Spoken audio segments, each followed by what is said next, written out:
Yo, what's up, everybody? What's happening, folks? I'm Adam Maness. And I'm Peter Martin. And we are celebrating 50,000 subscribers today on our YouTube channel. Thank you, everybody, for the love. 50? I thought it was 5,000. 50,000, that's even better. Buddy, where you been? Man, I read this thing wrong. Really? 50,000? 50,000. Thanks, everybody, again, for all the love. We thought we would just have a little bit of a party today and talk about some of our favorite moments that have happened that have gotten us to this 50,000 mark. So all the bribes, all the letters, all the pleading of our parents and our aunts and uncles and family members, please subscribe. That's right. Part of the way that's how we got there at the beginning. Personal phone calls, that's right. Messages in bottles put out to sea, the whole thing. That's right. No, but we are so excited. We thank you guys for coming on this journey with us. And, you know, we got so many different things. We were just in here talking about all the things we have planned for the coming months and the coming year. We're super excited. I mean, we do you'll hear a podcast on here. We go live. We go live like crazy. That's been a big part of our story this year, right? That's right. And we have some of our favorite live moments. You know, we do all kinds of different lives. We do Q&As, we do workshops, we do guided practice sessions, and we do concerts. Specifically, you've been doing a duo concert series with other pianists. We got to do one, actually, which was really fun. But I think my favorite is the duo concert you did with Fred Hersch, one of the great pianists of this generation. Yeah. And it was just a magical moment. I think it's been one of the highlights for me of the entire summer. So let's check out Fred Hersch and Peter in a duo concert. I'd like to play this one and shout it out to Anat Cohen down in Brazil. This is one of the older tunes in my book. I think it's actually from the 20s. And Anat and I have enjoyed playing it together over the years. This is After You've Gone.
That brought back so many great memories because I was so nervous. No way. Really? Yes. I mean, I was you know what it was? I didn't really know. I've gotten to know Fred a little bit remotely during this time, but at the time we did that was really my first introduction to him. We met right before, had a brief conversation, didn't talk about music or anything that we were going to play, and I've always been such a fan, and I was so honored and humbled that he agreed to do this and kind of kick off this idea I had.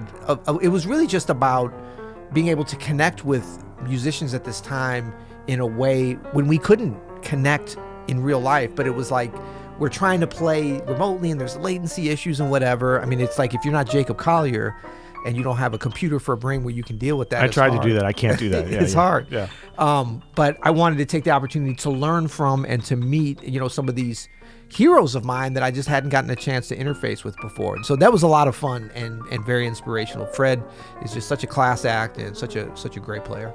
Yeah. We also do a lot of Q&As. One of my favorite Q&As I actually got to host was with Ulysses Owens Jr. and Reuben Rogers. Also, by the way, one of our most viewed lives ever on Open Studio. And I was surprised when I saw that, not because it was, I mean, I remember how great it was. Well, no, I'm saying it. No, I mean, Ulysses and Reuben, two of our best and favorite artists and favorite people, and you hosting it did a great job. But it was early on, as I recall, kind of in our live situation, and it just shows you how, I mean, we're such a piano centric in a lot of ways, although as you're going to see, we have so much other, great content. We're both pianists, and so we're certainly inclusive of other things, but it was just interesting that kind of our most viewed live, or one of them for the year, has been really based upon, specifically in the rhythm section, being bass and drums, and these two great artists coming together and talking about their chorus and just kind of all things swing with the bass and the They're drums. so knowledgeable and so charismatic, and they just did such a great job. They were there for a while, handling a ton of questions. Check out a little sample here of the Art of Swing Q&A with Reuben and Ulysses. Reuben. But he is somebody that I love working with, and the reason why is because, and I think it applies to what other drummers and bass players could learn from this. Reuben is one of the easiest people to play with. The other thing about what makes it easy to play with him is Reuben looks at you and he wants to connect with you. And I think that for me as a drummer is very key for the bass player is, do they want to connect with you? Because you have a lot of bass players out there with great sounds and great, they got great time, but they don't really want to connect. And I would say that, with Reuben, he's always my top call because one, I know it's going to be a great hang and a great time, but beyond that. Wow, man. You should be my publicist, bro. Damn. Well, for a small fee. Hey, COVID time, man. What? You know what I mean? Shoot. But anyway, I could say all the same things about my brother Ulysses. I mean, we've been really fortunate to play with each other for some years now. How long it's been now? I don't know what. Not too long, but long enough, right? 5, I don't know, 7, 8 years. Yeah. I don't know how long. Yeah, how long? Over 5. Yeah, close to 10, maybe. Yeah, maybe close to 10. Either way. Well, it's been off and on, and it always seems like like yesterday every time we come together. But I'm gonna tell you, I always like to see Ulysses magic when I see him play, when I'm not on the bandstand, because I already know how it is on bandstand. It's killing. He's one of the most versatile drummers, and one of the most articulate drummers, not just on the drums, but off, be able to just like really talk about music and really break it down in a way that's really accessible for anyone. But I'm gonna give just a little plug. It sticks in my head to this day when I saw him last year? I think it was last year. Last year or the year before at this festival, he was playing with these two European musicians, Enrico Peruzzi and my man Thomas Fonsbach. Yeah.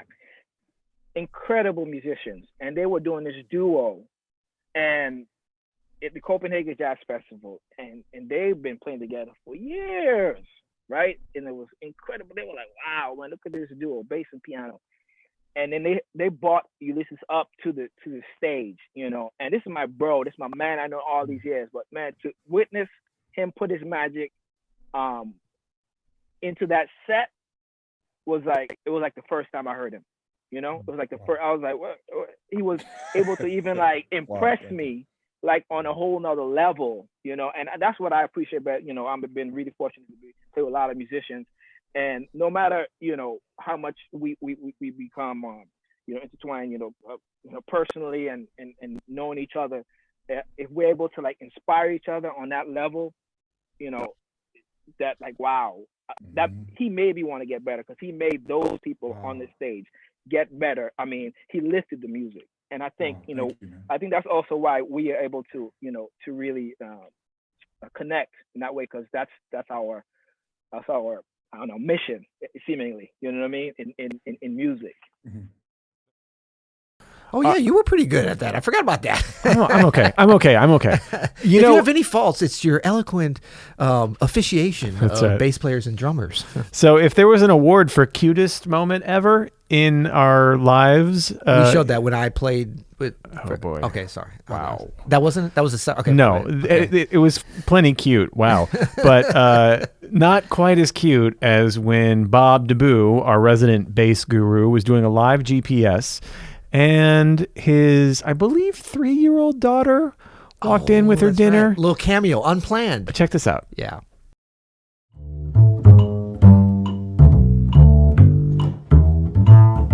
Here's the 2 chord, go to the 5 chord. The 1. Special guest is back. Hey, Stella. All right, and so now let's do it in B flat, okay? B flat. 1, 2, 1, 2, 3, go.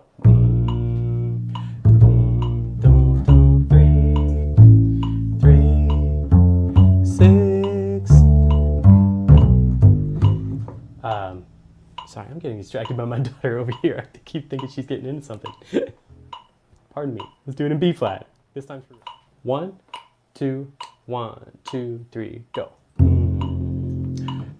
Now we're going 3, 3, 6, 2, 5, 1, and you could do 6, 2. Back to the 4 chord. 4, 4, 3. 6, 2, 5, 1, 2, 5, 4, 4, 3, 6, 2, 5, 1, right? 2, 5, 1. Okay, now let's shed that in a couple different keys. Now let's hit our keys F and B flat. Make sure we've got that numerical thing figured out. See you, Stella. All right, start in F. So what's the 4 chord? I see we got some hearts. Yeah, Stella's always a hit. I mean, come on. Yeah. Come on. So That's awesome. better than anything else we've ever made, probably. That's incredible. We should just shut it down right there. Why we didn't go from 50,000 to 5 million off that video? It's only because it was a bass video, so you got, the Google algorithms might control that a little bit tighter, only to bass players. Just hand over the company to Stella DeBoo. Just hand it over. Exactly. So while Stella DeBoo was definitely our cutest moment ever, we have an award for cutest couple. And we did that already. That was the first. Wait, you and Fred? Me and Fred Hersch. Come on, man. Again, very cute, but not quite as cute as our pal Romero Lubambo and his lovely wife Pamela. Check out them. They have such a spark between the two of them when they perform together. Well, they're married, so. Well, I know, and that definitely helps. Yeah, or it hurts. Maybe there would be even more of a spark if they weren't married. No. Right. But it's just magical to watch these two. First of all, these two monster musicians play together, but the chemistry is undeniable.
Obrigado, Pamela Driggs. Thank you. E obrigada. Obrigado.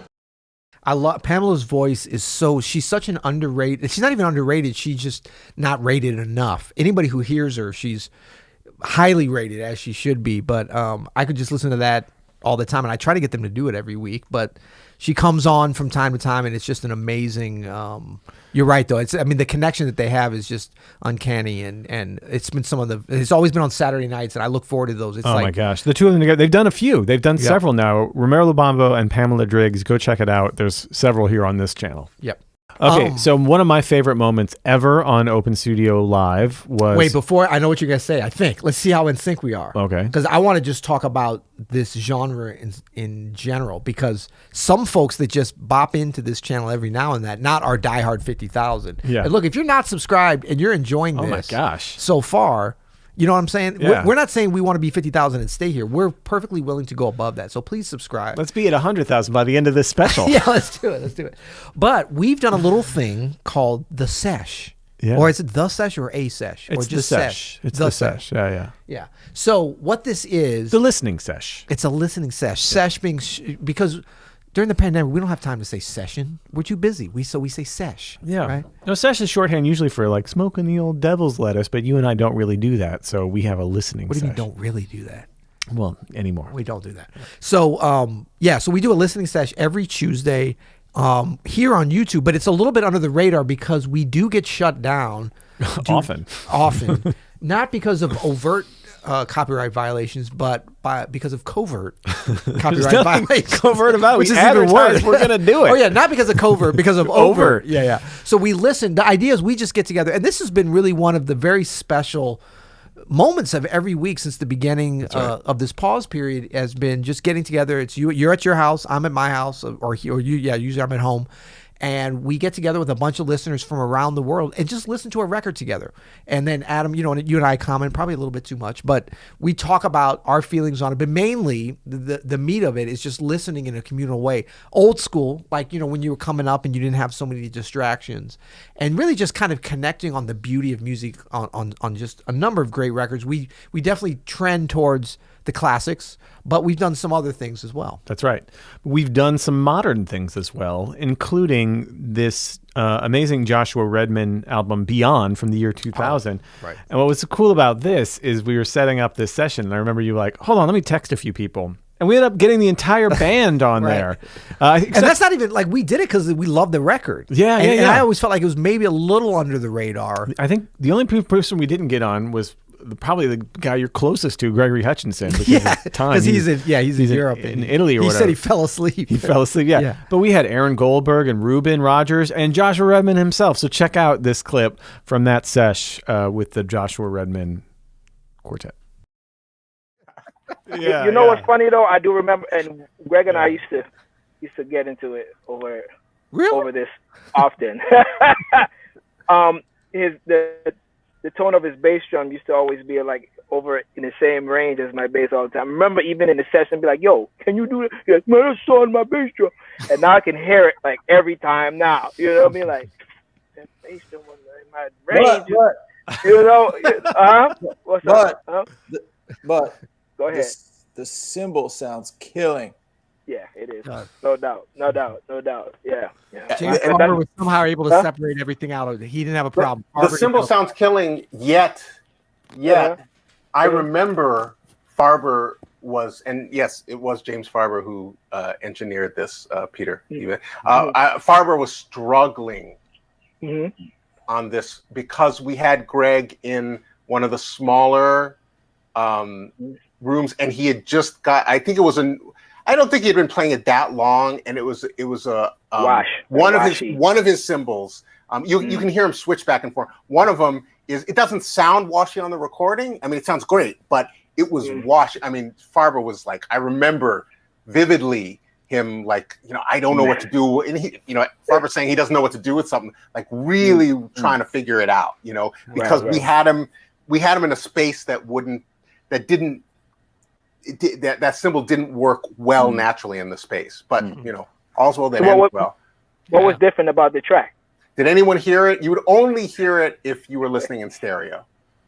I I mean, we're Well, I mean, that gives you a little clue. The piano is mono on this track, and the reason why is because on this take, for some reason, in the middle of Aaron's solo, one of the side mics fritzed out or something. So the only way, and so when we were going, I remember what was with Farber. He was, kind of helped me sift through this stuff. And I think at that point I had picked a few takes, but wasn't sure which one. And this was one of them. And I was praying, don't tell me that this is the best take. And Farber was like, this is the best take. And this is the one where we discovered we knew that's where the piano mic had dropped out. So the only way to salvage it was to put the entire piano in mono. Some poor audio engineering intern just lost his mind when At least. Awesome. Yep, Greg wasn't there. That's for sure. Awesome. That was cool. What's some other stuff that we did? Well, so another one of my all-time favorite nights, I wasn't even involved in it at all. I just was enjoying it at home.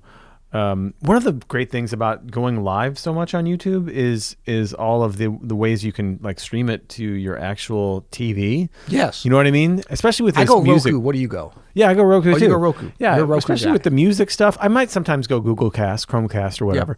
But you did a sort of reunion of the band you're in with Christian McBride's Inside Straight. Right. And again, we got the entire band there. It was right. We did Christian, Carl Allen, Steve Wilson, Wilsonian, we call him. Wilsonian, Warren Wolf, all Open Studio artists, I might add. That's right. And yourself. Yep. And it was just a great time. It was reminded me of being in a green room somewhere or hanging at a bar after a gig with the band. It was great. I really didn't know how much I missed that during this COVID times until we had that night.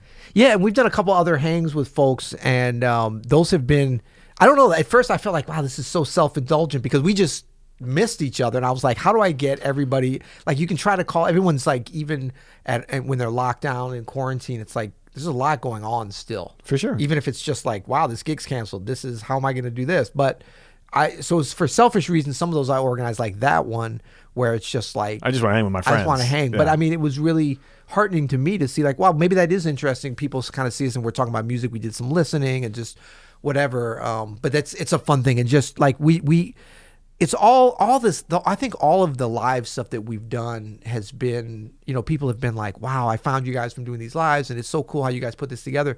We're like, what are we going to do? How can we kind of serve people in the most immediate way through the YouTube channel? I think that's how this came about. And we were just going live, as you say, be it with talking, with lessons, with analysis, with music. And it's been a lot of fun for us. And we hope that it's been helpful for a lot of you. And it's been great to be able to meet so many of you coming onto the channel because of that. Cool. So that's stuff that we've done this year, which has been a big growth. But can we just take a quick moment to look back to the origins of the Open Studio YouTube Maybe channel. Our favorite classic Open Studio. So we do mostly jazz education videos around here. That's all we do, isn't it? It is mostly all we. I mean, we tried some other stuff. Did we? It was a running vlog at one point. No, that wasn't. That was on the other one. Yeah. We've thought about it. Yeah. Yeah. But so I have some favorites. So the classics are the Romero Lubambo Simple Secrets of Bossa Nova. It's just great. Do you know the history of that one? No. What is that? I'll just throw real good. And look, we'll link below to all. Are we going to link to all these? Yeah, I think we can link to all these. We're going to link to all these videos. But Romero Lubambo's Simple Secrets of Bossa Nova. This was, maybe it's Bossa Nova guitar. This was before Open Studio even existed. I made this video. I mean, Romero, we were on tour in France. We had a day off. And I'm trying to talk Romero into starting. I was doing some lessons online, but there was no Open Studio yet. It was just kind of a loose group of people. I had jazz. It was just Peter Martin lessons. And I had this idea for Open Studio. I think I might have even had the name, but it was just like, I want to bring some of my friends on. This is before we knew each other, but we hadn't even talked about you coming on. This was just like, I'm on the road. Yeah. And I was like, Romero's so good. And he's such a good teacher. He's not like a formal teacher, but he's a good explainer of what he's doing, and a good demonstrator. So I was like, Romero, you got to start doing some videos. I want to put this thing together. He's like, how could I do that? I don't know. I said, no, we're going to do it. I said, look, I'm going to give you the subject. It's going to be Bossa Nova. He's like, I'm not just a Bossa Nova silly Brazilian. I said, I know, but people are going to like this. And I said, just pick a tune that you like and just give me like 2 or 3 minutes of like something that you could do. And he's like, okay. And like I came to his room. I'm like, I'm coming to your room now. And I had my phone, like my iPhone 4 or whatever it was. And he did one take of this video, like sitting on his bed. And he's a pro. Guy's a mensch. Yeah. And I was like, Simple Secrets of Bossa Nova, we're going to do it. And so once we started the channel, that was one of the early videos. And I think it's been one of our heaviest watched so far. And it's so funny because I was like, I could have got the lighting right. I could have got the sound right. But yeah, it is one of our most watched, as well as Gregory Hutchinson's Fundamentals of Jazz Drumming, also super simple. I think if I could talk about just one more. Yeah. I think the best video, it might be one of the best videos I've ever seen about jazz education, not even ones we've produced, but just in my life, is Christian McBride's Your Sound is Your Signature. Genius. So that's another case of you just said, like he had said at some point while we were recording his course, Fundamentals of Jazz Bass and Beyond, Your Sound is Your Signature. And you were like, hey, that's a great idea for just a nice short promo video. Can you do a short tutorial on Your Sound is Your Signature? Right. And he was like, yeah, sure. And he just goes, I just never forget it because we just, all right, rolling. Yeah, he was like, is it rolling? Yeah, he's like, is it rolling? Yeah, he's like, yeah. And he goes, Your sound is your signature. And I mean, you can see it here. Yeah. Your sound is your signature. A lot of things you can do to get a good sound. I'll tell you a few things you don't need to do. You don't need to raise your strings way high off the fingerboard. You don't have to pull the strings so far back like you're about to shoot off an arrow. You don't need to do any of that. Keep your strings at a nice height, maybe 0.9, 1 whole centimeter off the fingerboard.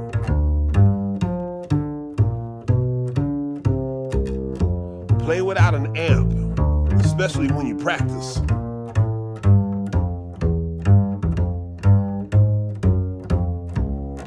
Don't move your right hand around too much while you play. You don't want to see the guys doing the bird when they play. Start flapping their hands, arms like a chicken. They think somehow physically it makes them swing harder. It just makes you tired, that's all. Need all that movement, just right in there.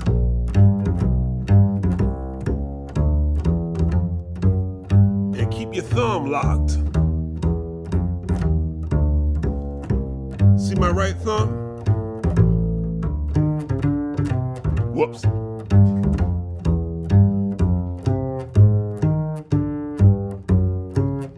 It's not going all in here.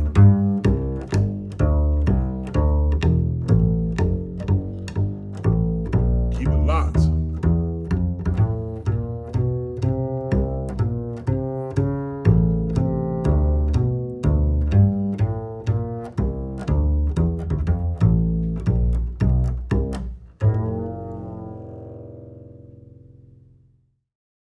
Come on. Exactly. I mean, that's the greatest thing you've ever seen. But people don't believe me when I tell them, I'm like, not only was that not scripted or planned, even the camera work, anything, but like I hadn't even told Christian about, I just said, I was like, yo, I do these things called 2-minute jazz. And you know, he was kind of like, what is it, a live thing? You know, or whatever. But I was like, no, it's just like a little thing. I said, you said something in the lesson earlier. It would have been in 2020. It would have been a live thing. Exactly. Yeah, exactly. But I was like, you said something, your sound is your signature. He's like, really? I was like, yeah, it's just a cool turn of phrase. I was like, why don't you just do like a little 2-minute thing about that? And that was it. Yeah. He was like, cool. Oh, are we rolling? You want to do it now? I was like, yeah. He's like, are you rolling? I said, yeah. And then just as you said, boom, your sound is your signature. And that was just the magic that happened then. And that's been one of our most watched videos. And I agree, man. I think it's one of the coolest. You know, one take, no edits, no nothing. It's just a video where you get to watch someone's charisma bloom with their insane musical abilities and knowledge. It's just incredible. It's incredible to watch. Right there. Yeah, there he is. That's the man. And I mean, I think too, it's such a, yeah, you see his charisma and his talent and his, the joy that he has coming out in his playing and what he's saying. Yeah. You know, which is kind of a rare thing. Because his voice sounds just as good as his bass. Exactly. And like the message, and he's giving out this great like information, because like great bass players are like, oh dang, you know, like that's that, you know. So. The other one more. It's such a short video. I can't. We spent more time talking about it than how actually long the video is. I know. But another great thing about it is I love his whole concept of it is not here's what to do, but it's what not to do. Right? Yeah, here's what that. not to do. I can tell you a few things not to do. That's right. Yeah, it's great. I love that. So I want to just mention one more before we go. Sure. And look, Adam, I just want to say congratulations to you. You've been such a huge part of building up this channel. I think probably no more so than this video that we're going to show a little clip of in a second. And maybe we'll even show a little bit from the original beginning. But this is an interesting one. This is 4 basic chord voicings. Do you remember this one? I do. You looked a little different. What was up with that? This is a big fat beard Adam on a sweater. So this was, I was actually super nervous recording this video. We do a podcast, right? And we were doing, at the time we were YouTubing every single podcast we were doing. We had done, I don't know, like 190 in a row together. Wow. Even though this was pre-pandemic, you were traveling like more than 50% of the time. Right. We still had made it work. And then there was this one week where like we had one day to record. You couldn't be there at the time. I could be there. Our just schedules wouldn't line up. So I was like, screw it. I'll do 5 on my own. I'll just do a week's worth of podcasting on my own. So this is the very first one I did. And it was an idea that I had been cooking for a while about these 4 basic voicings that every musician should know about. And I was so nervous to do it by myself, but yeah, it worked out. Well, let's show a little bit of it here, and then I got a funny story about it. All right. And so the very last basic chord voicing every jazz musician should know are spread voicings. The only rule with this is that we have a voicing in the left hand. It could be a block chord. It could be a cluster. It could be a 4th voicing. Whatever basic left hand voicing you want to do. And then octaves in the right hand with a note in the middle, either a 4th up from the bottom or a 5th. So let's say we're doing A flat major 9. I literally have just an A flat block chord, A flat major 7. Then I have the 9th. I'll do the 13th. And then the 9th. So my upper extensions are here in this spread. This could be an F minor 7. And then check it out. So if I want to do a B flat 7, I do the shell, and then I'll do an altered thing. Flat 13, flat 9, sharp 11, flat 9. To the E flat. Again, the 2-5. So that's the only rule. And you can move these up and down, keeping the left hand the same.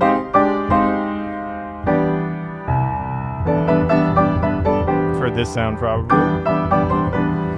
These are very, very useful. These are also really great if you're arranging for a larger ensemble. You can build some big sounds with this. And when you hear a piano player do it, get out of the way because it's thick and it covers a lot of ground.